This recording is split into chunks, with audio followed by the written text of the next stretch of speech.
The Conservative People's Party and the Greens made big gains in Austria's snap election, and the far-right Freedom Party took a beating. But that doesn't mean much will change, says Norbert Mappes-Ni. Those keeping score will note that Austria made a slight shift to the left in the parliamentary vote on Sunday, or at least a tentative move away from the far right. But for followers of the electoral campaign, a closer look provides a different conclusion. 2 years ago, a coalition made up of the Conservative People's Party and the far-right Freedom Party collectively won 4 percentage points more than they did this time around. Meanwhile, the Greens, whose miserable 3.8% 2 years ago lost them the place in Parliament, performed better in this election than ever before. In terms of voter sentiment and the stance of the electorate, however, nothing has changed. The victory of former Chancellor Sebastian Kurz represents a broad conservative consensus. We Austrians are doing well, without refugees, with a modest, and above all loud number of foreigners with a strong sense of national pride and identity. Kurz represents a return to a pre-1968 politics, and a European Union that doesn't interfere. Voters want to be spared any challenges.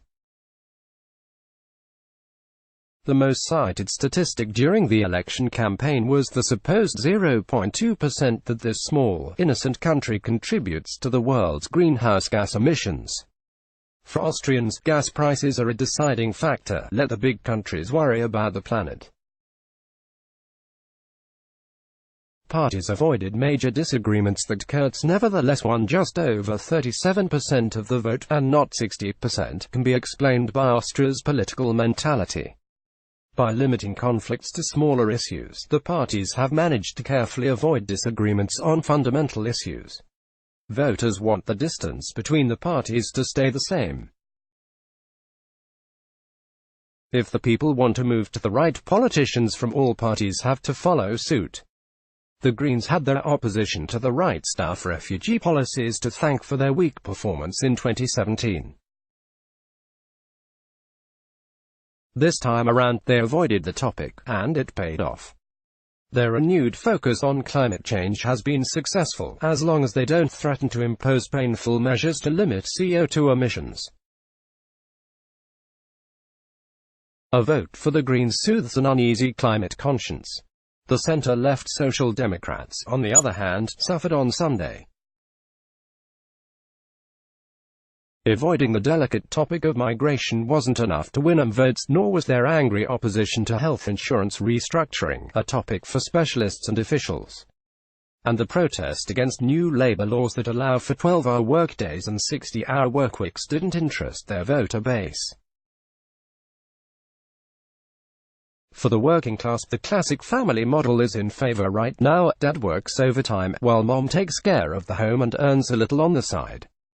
Making matters worse, the Social Democrats chose a weak and insecure candidate in Pamela Rendi-Wagner, who tried to make up for her party's lack of a clear stance with empty calls for humanity and solidarity. But strong men and tough attitudes are what the voters want right now, and the Social Democrats weren't prepared. Read more. Austria's political scandal fails to stick in election campaign. Sunday's results, particularly the far-right loss of nearly 10 percentage points, suggests another misunderstanding, that voters would show the disgust after the infamous Ibiza video showing longtime Freedom Party leader Heinz Christian Strache bargaining with a woman claiming to be a Russian tycoon's niece at a boozy party. The public had 4 months to show their outrage and severely punish the party. In the end, the foe came in third with about 16% of the vote. The takeaway: that's just how politicians are. And if they are making dirty deals, they should at least behave elegantly and not allow themselves to get caught. Search for a coalition partner begins for Sebastian Kurz. All options are on the table. He'd have an absolute majority with the Greens, who have already made their advances.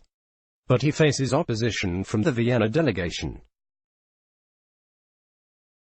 It would be easier for Kurz to go with the Neos, a small economic and socially liberal party backed by wealthy, educated urbanites. The Freedom Party would also be an option. But Harold Wilimski, a senior party figure, has said he sees no mandate to move forward with a coalition with the People's Party. But he may be playing hard to get, the foe courted Kurz doggedly during the campaign. Now it makes sense for them to turn the tables and raise the price. The foe could decide to refuse a coalition and move to the opposition, a scenario that would be most unappealing for Kurz. Ready for a long negotiation process. Every evening, DW's editors send out a selection of the day's hard news and quality feature journalism. You can sign up to receive it directly here. Let's block ads. Why?